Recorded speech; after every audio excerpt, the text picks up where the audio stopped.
एक जंगल में हाथी और जंगल के राजा शेर के बीच भयंकर लड़ाई हो गई।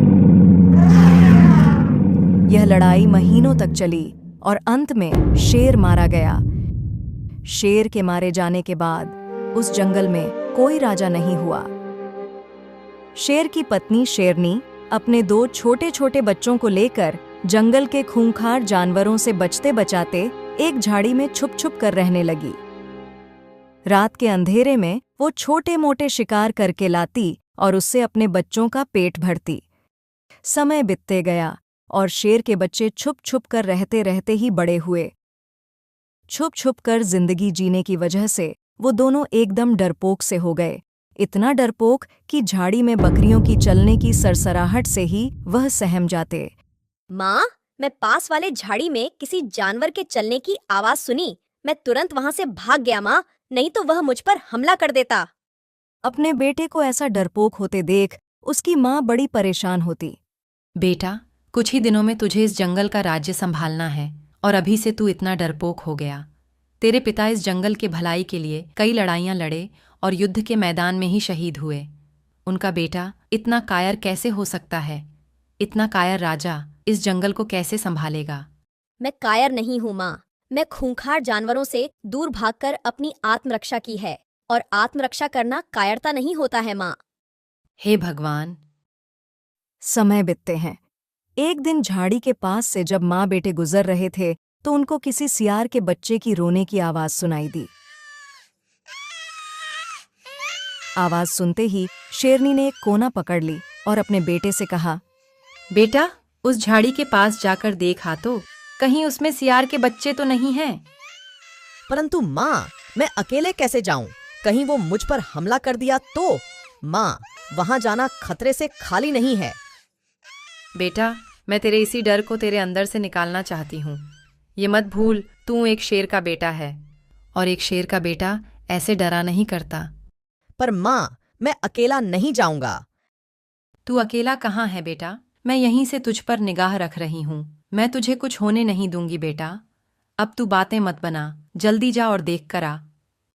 पहले तो शेर के बेटे में अकेले कदम बढ़ाने की हिम्मत ही नहीं हुई, पर दिन का उजाला और माँ का साथ देख धीरे धीरे दबे पांव वह झाड़ी की तरफ गया।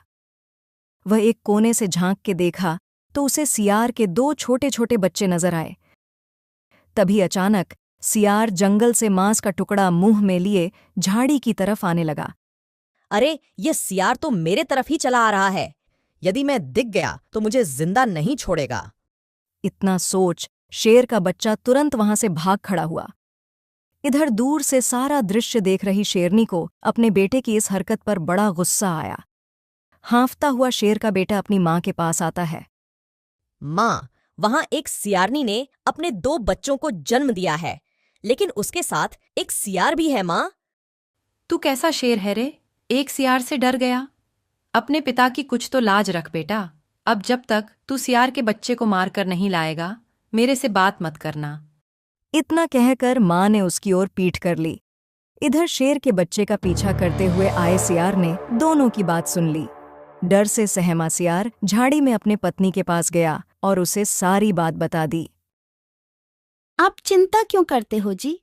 आज की रात किसी प्रकार हम अपने बच्चों की रखवाली करते हैं। कल सुबह तक कोई ना कोई तरकीब तो निकल ही आएगा। ऐसा सोच सियार और सियारिन सारी रात जागकर अपने बच्चों की रखवाली करते हैं। सुबह की पहली रोशनी के साथ ही उसका दिमाग काम करता है। इधर शेर का बेटा भी इस ताक में रहता है कि सियार घर से बाहर जाए तो उसके पीठ पीछे वह सियार के बच्चों पर हाथ साफ करके अपनी माँ को मना ले।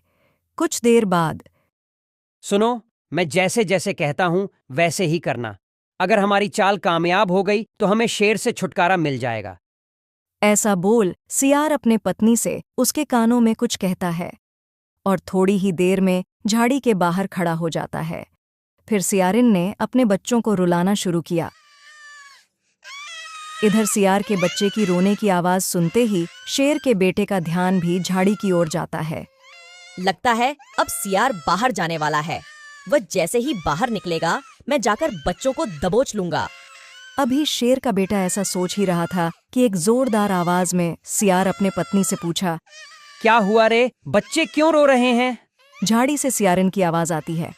अरे जो शेर कल तुमने मारा था ना, उसका मांस बासी हो गया है। अब ये शेर का ताजा मांस मांग रहे हैं। अच्छा बच्चों को चुप कराओ, मैं देखता हूँ। अगल बगल कोई शेर दिखता है तो उसी को मार के लाता हूँ। अब क्या था, इतना सुनते ही शेर का बेटा वहां से गिरते पड़ते बेतहासा भागा। अब उसकी बेचारी माँ भी उसकी रक्षा के लिए उसके पीछे पीछे भागने लगी। भागते भागते शेर का बेटा जंगल से काफी दूर निकल गया और दोबारा कभी इस जंगल में नहीं लौटा। लखीमपुर के जंगल में एक धूर्त सियार रहता था। वह अपनी चालाकी से बड़े बड़े जानवरों को भी धूल चटा देता था। एक एक करके जंगल के सभी जानवरों को वह ठग चुका था। वह इतना साहसी था कि मौका मिलते ही शेर जैसे खतरनाक जानवरों के शिकार पर भी हाथ साफ कर देता था। जब तक सियार जवान था, उसे खाने पीने की कोई कमी नहीं हुई। वह किसी न किसी तिक्रम से अपना व्यवस्था बना ही लेता था। परंतु जैसे जैसे बुढ़ापा आता गया, धीरे धीरे सियार की फुर्ती और साहस उसका साथ छोड़ने लगी, जिससे सियार को खाने पीने के भी लाले पड़ने लगे। एक दिन, आखिर मैं कब तक भूखा रहूंगा? अब तो पहले जैसा बल भी नहीं रहा मेरे पास, ना ही पहले जैसा दौड़ सकता हूँ। इस जंगल का कोई जानवर भी मेरे बातों में अब नहीं आता। पेट भरने के लिए कोई ना कोई जुगाड़ तो लगाना ही होगा, जिससे बुढ़ापे में बिना भाग दौड़ किए भोजन मिलता रहे। सियार भले ही शरीर से कमजोर हो गया था, परंतु उसकी चालाकी उम्र के साथ और भी तजुर्बेदार और तेज हो गई थी। आखिरकार बहुत सोच विचार के बाद वह अपने आप को एक साधु के वेश में बदला। असली साधु बनना जितना कठिन है, साधु का वेश धारण करना उतना ही सरल है। वह जानता था कि साधु संतों पर सभी की आस्था होती है। इसी का फायदा उठाने के लिए नकली साधु बनकर धूर्त सियार दूसरे जंगल की ओर चल पड़ा। दूसरे जंगल में पहुंचते ही सियार एक अच्छा स्थान तजबीजना शुरू किया। काफी देर घूमने के बाद एक पेड़ के नीचे अपना आसन लगाया और आंखें बंद करके महात्माओं के भांति ध्यान लगाकर बैठ गया। अब उसे ऐसे मूर्ख जानवरों का इंतजार था जो उसके साधु वेश पर भरोसा करे तथा उसके करीब आने को तैयार हो जाए, जिसे वह मौका देखकर आसानी से उसे गटक सके। कई दिनों तक सियार ऐसे ही लगातार ध्यान में मगन रहता। इस दौरान कई जानवर आते और सियार को ऐसे आश्चर्य से देखते और चले जाते। सियार भी चतुर था, उसमें धीरज की कोई कमी नहीं थी। वह मौके की तलाश में कई दिनों तक ऐसे ही ध्यान में मगन रहता। एक दिन हाथी और गधा दोनों उसी रास्ते बातें करते हुए जाते हैं। सियार को देख दोनों रुक जाते हैं और हाथी आश्चर्य से बोलता है, गधे भाई, वह देखो, हमारे जंगल में ये कौन सा नया जानवर आ टपका? इसे तो पिछले कई दिनों से देखकर जंगल के सभी जानवर बहुत आश्चर्य में पड़े हैं। यह सियार ऐसे ही हमेशा ध्यान में लीन रहता है और इसके आसपास आने जाने वाले किसी भी जीव जंतु को कोई नुकसान पहुंचाना तो दूर, उन्हें वो आंख उठाकर भी नहीं देखता। इसका शरीर भले ही सियार का है, परंतु इसका स्वभाव बिल्कुल संत महात्माओं के जैसा है। यह कोई पहुंचा हुआ महात्मा लगता है जो यहाँ तपस्या करके अपना परलोक सुधारने आया है। इससे किसी भी जानवर को कोई खतरा भी नहीं है। गधे की बात सुन सियार मन ही मन बहुत खुश हो रहा था। वह तो यही चाहता था कि सभी जानवर उस पर आंख बंद करके भरोसा करे और उस भरोसे के आड़ में वह अपना स्वार्थ सिद्ध करे। इसलिए उसको कोई जल्दीबाजी भी नहीं थी। लंबे समय तक दावत उड़ानी हो तो सब्र तो रखना ही पड़ता है। धीरे धीरे सियार को देखने के लिए दूर दूर से पशु पक्षी आने लगे। सियार का साधु बनना उन सबके लिए एक अविश्वसनीय और अनोखी घटना थी। काफी भीड़ होने के बाद भी सियार ज्यों का त्यों आंखें बंद करके अपने ध्यान में लीन रहता। कुछ दिन बीतने के बाद ढूंगी सियार की यह घटना पुरानी हो गई और सभी जानवरों से सियार का डर भी समाप्त हो गया। एक दिन सियार ध्यान लगाए बैठा था। उसके थोड़ी ही दूरी पर घास चरते हुए एक हिरन आया। हिरन की खुशबू आते ही अब सियार के सब्र का बांध टूटने लगा। वह अपनी आंखें हल्की सी खोल कर देखा तो कुछ ही दूरी पर एक हट्टा कट्टा हिरन घास खा रहा था। हिरन को देखकर सियार के लार टपकने लगे। वह मन ही मन उसे डकारने की योजना बनाने लगा और कुछ ही देर में हिरण को आवाज लगाया। हिरण, जरा इधर तो आना बेटा। क्या साधु का एक काम करोगे? सियार की आवाज सुन हिरण चौंक गया। उसने पहली बार सियार को आंखें खोलते हुए देखा था। वह सियार को प्रणाम करते हुए बोला, मेरा प्रणाम स्वीकार करें महाराज। अहो भाग्य हमारे, जो प्रत्यक्ष आपने मुझे आवाज देकर बुलाया। आज्ञा करें भगवान। बेटा, मैं अब बहुत बुरा हो गया हूँ। मेरी आंखें भी बहुत कमजोर हो गई है। अब मेरे शरीर में उतनी शक्ति नहीं कि जोर से बोलकर तुमसे बातें कर सकूं। क्या तुम थोड़ा और करीब आओगे? क्षमा करें भगवान, आप भले ही साधु के वेश में हो, किंतु शरीर तो सियार का ही है। हमारे जैसे जानवर सियारों का प्रिय भोजन होता है, इसलिए मेरा आपके नजदीक आना खतरे से खाली नहीं है। बेटा, तुम्हारा कहना बिल्कुल सत्य है। मैं सियार अपने कुल से ही पैदा हुआ हूँ। तुम्हारा मुझ पर संदेह करना बिल्कुल उचित है। बिना जांचे परखे किसी पर विश्वास नहीं करना चाहिए। जो ऐसा नहीं करता उसे घोर दुखों का सामना करना पड़ता है। परंतु बेटा, मैं एक संत हूँ, मुझसे तुम्हें डरने की कोई आवश्यकता नहीं है। हे महात्मा, मैं कैसे विश्वास करूं कि आप मुझे नहीं खाएंगे? बेटा, जो प्राणी गृहस्थ जीवन को छोड़कर साधु का वेश धारण करता है, उसे मांस मदिरा का त्याग करना पड़ता है। साधु बनते समय मैं मांसाहार का पूरी तरह से त्याग किया तथा शाकाहारी बनने का प्रण लिया है। हे महात्मा, आप स्वभाव से ही मांसाहारी जीव है, तो फल फूल से आपका जीवन कैसे संभव है? बेटा हिरण, तुम शायद यह भूल रहे हो, मैं एक साधु हूँ। गलती से भी यदि मेरे जरिए किसी भी जीव को तकलीफ पहुँची तो मैं घोर पाप का भागीदार हो जाऊंगा। इसलिए मैंने फल का भी त्याग कर दिया, क्योंकि उसमें भी कीड़े नाम के प्राणी का वास होता है। फिर उसे खाकर मैं शुद्ध कैसे रह सकता हूँ? मैं सिर्फ गाय के शुद्ध दूध पर ही अपना जीवन निर्वाह करता हूँ। दूध के आगे बाकी सब तामसी भोजन बेकार है। सियार की ऐसी बातों ने हिरण की आत्मा को छू गया। अब सियार के असली साधु होने पर हिरण को कोई संदेह नहीं रहा। धूर्त सियार की चिकनी चुपड़ी बातों का हिरण पर इतना प्रभाव हो चुका था कि वह निर्भय होकर बेधड़क सियार के पास चला गया। आज्ञा करे भगवान, मैं आपकी क्या सेवा कर सकता हूँ? बेटा हिरण, आज 3 दिन से मेरे पैर में कांटा चुभा है, जिसके दर्द से मेरी ध्यान तपस्या से भंग हो रही है। उम्र ढलने से मेरी निगाहें कमजोर है बेटा, जिससे मैं उसे निकाल नहीं सकता। थोड़ा और मेरे समीप आकर इस कांटे को निकाल कर मेरी सहायता कर दो बेटा। महात्मा को कष्ट में देख हिरण सियार के और पास चला गया। पास जाकर जैसे ही हिरण ने कांटा निकालने के लिए पैरों की तरफ अपना गर्दन झुकाया, एक ही झपट्टे में सियार ने हिरण की गर्दन उड़ा दी और हिरण अपनी जान से हाथ धो बैठा। अब तो सियार को 5 से 6 दिन का भोजन बैठे बिठाए मिल गया। सुंदर वन के जंगल में एक बहरूपिया सियार रहता था। वह पूरे दिन महात्माओं के भांति आंखें बंद करके ध्यान में लीन रहता, ताकि सारे जानवर का विश्वास उस पर कायम रहे। दरअसल सियार अकल से बहुत तेज था। पिछले कुछ दिनों से वह अपना जंगल छोड़कर इस जंगल में लंबे समय तक भूखा प्यासा रहकर एक साधु होने का नाटक किया, जिससे कि सारे जानवर उसके साधु होने के विश्वास में आ गए। सियार दिन भर आंखें बंद करके ध्यान में लीन रहता और जानवरों को अकेला देखकर मौका मिलते ही उन्हें डकार जाता। ऐसे में सियार को बिना भाग दौड़ किए बैठे बिठाए अच्छी भली दावत मिल रही थी। एक दिन रोज के भांति सियार ध्यान में लीन था, तभी उसे कुछ जानवरों को एक साथ भागने की आवाज सुनाई पड़ती है। सियार अपनी आंखें खोलकर देखता है। हाँ, ये क्या, सारे जानवर ऐसे भाग क्यों रहे हैं? जब तक सियार कुछ समझ पाता, गधा आकर बोला, महात्मा जी, जंगल में एक बहुत ही खूंखार शेर आया है। अब हमारा इस जंगल में रहना सुरक्षित नहीं है, इसलिए हम सब इस जंगल को छोड़कर भाग रहे हैं। सारे जानवरों को भागते देख सियार सोचा, यदि सारे जानवर यहाँ से चले गए तो फिर मेरे भोजन का क्या होगा? इतनी परिश्रम के बाद तो इतना बड़ा दावत मिला है, इसे इतनी आसानी से नहीं जाने दूंगा। सियार के अंदर साहस की कोई कमी नहीं थी। वह जानता था कि उसकी अक्ल के सामने शेर को घुटने टेकने ही होंगे। वह जानवरों को आश्वासन देते हुए बोला, किसी को कहीं जाने की जरूरत नहीं है, धैर्य रखो, ये घड़ी मुसीबत की है और ऐसे समय में कोई फैसला जल्दबाजी में नहीं लेना चाहिए। क्या पता जहाँ जाओगे वहाँ दूसरा शिकारी मिल गया तो? फिर भाग के कहाँ जाओगे?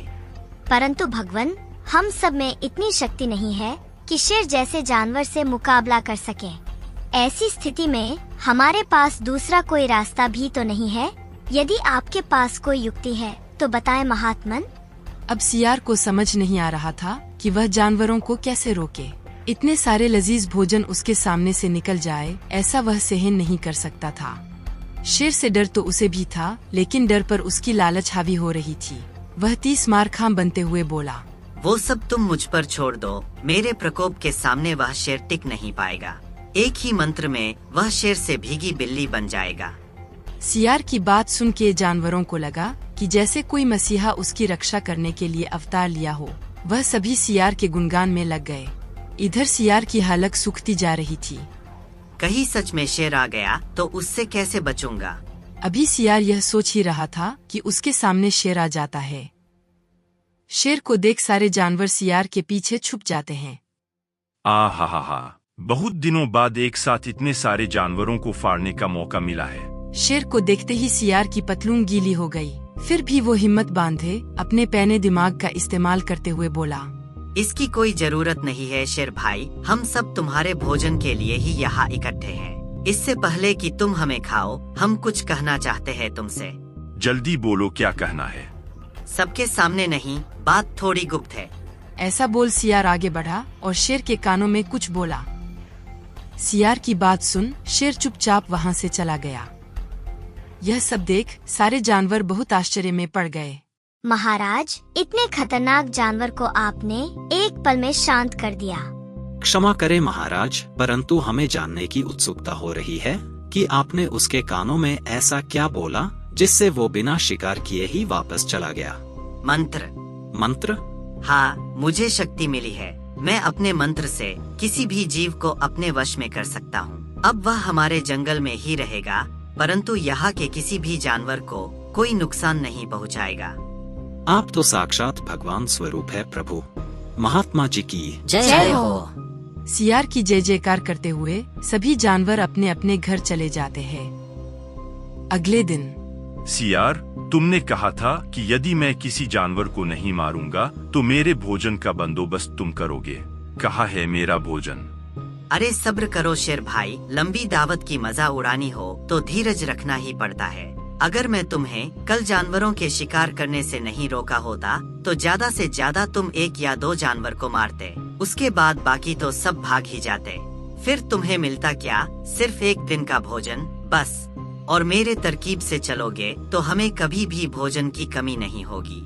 उधर देखो, शायद कोई शिकार आ रहा है। जाओ तुम उस पेड़ के नीचे छिप जाओ और मेरे इशारे का इंतजार करो। सियार की बात सुन शेर कुछ दूर जाकर छिप जाता है। थोड़े ही देर में उछल कूद करते वहाँ एक हिरनी आती है। मौका देखते ही सियार ने शेर को इशारा किया। सियार का इशारा मिलते ही शेर लंबी छलांग लगाया और हिरनी का शिकार कर दिया। फिर दोनों छककर उसका मांस खाए। शेर को जंगल में आने से अब सियार को शिकार करने में और भी आसानी हो गई थी। अब निरंतर ही दोनों किसी न किसी जानवर का शिकार कर ही लेते थे। ऐसे ही निरंतर कुछ दिन चलता रहा। ऐसे में जंगल के जानवर धीरे धीरे कम होते गए।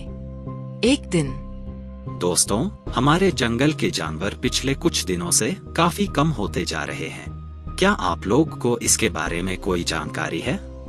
हाँ गधे भाई, मैं भी पिछले कई दिनों से ऐसा ही नोटिस कर रहा हूँ। जब से महात्मा जी हमारे जंगल में आए हैं, तब से तो यहाँ कोई संकट भी नहीं आता। फिर यह जानवर आखिर कहाँ जा रहे हैं? कहीं जाते तो हमें जरूर पता चलता। हमें तो लगता है कि हमारे साथी जानवर किसी का शिकार बनते जा रहे हैं। आखिर वह कौन हो सकता है? इसका हमें तत्काल पता लगाना होगा। मुझे तो लगता है महात्मा जी का ही कोई कृपा है जो हम पे बरस रही है। नहीं, महात्मा जी बहुत भले जानवर हैं। वह ऐसा नहीं कर सकते। मुझे भी ऐसा ही लगता है, परंतु बिना देखे हम कैसे यकीन करें? इसका फैसला अभी हो जाएगा। ऐसा बोल चूहे ने सबको एक तरकीब बताई, जिसे सुनकर सभी जानवर बहुत खुश हुए। अगले दिन योजना के अनुसार जिस पेड़ के नीचे सियार ध्यान लगाए बैठा था, उसी पेड़ पर बंदर एक बड़ा सा पत्थर लेकर चुपके से जाकर बैठ जाता है। और बाकी जानवर झाड़ी के पीछे छिपकर सियार पर नजर बनाए हुए थे। थोड़ी ही देर में हिरन झाड़ी से निकलकर सियार के समीप जाता है और खेलना शुरू कर देता है। हिरन को देखकर, अरे वाह, हिरन अकेला है, अच्छा मौका है। हिरन को अकेला देख सियार रोज की भांति दूर खड़े शेर को इशारा किया। हिरन का इशारा पाते ही शेर लंबी छलांग लगाते हुए हिरन पर धावा बोलता है। हिरन भी चौकन्ना था। शेर के आते ही हिरन छलांग लगाकर भाग जाता है। मौका देखते ही बंदर हाथ में लिया पत्थर शेर के सिर पर दे मारता है। शेर के सर पर पत्थर लगते ही शेर वहीं ढेर हो जाता है और सारे जानवर सियार को घेर लेते हैं। इससे पहले कि सियार कुछ बोल पाता, सारे जानवर सियार पर टूट पड़ते हैं। कुछ ही देर में सियार अपने परलोक को सिधार जाता है।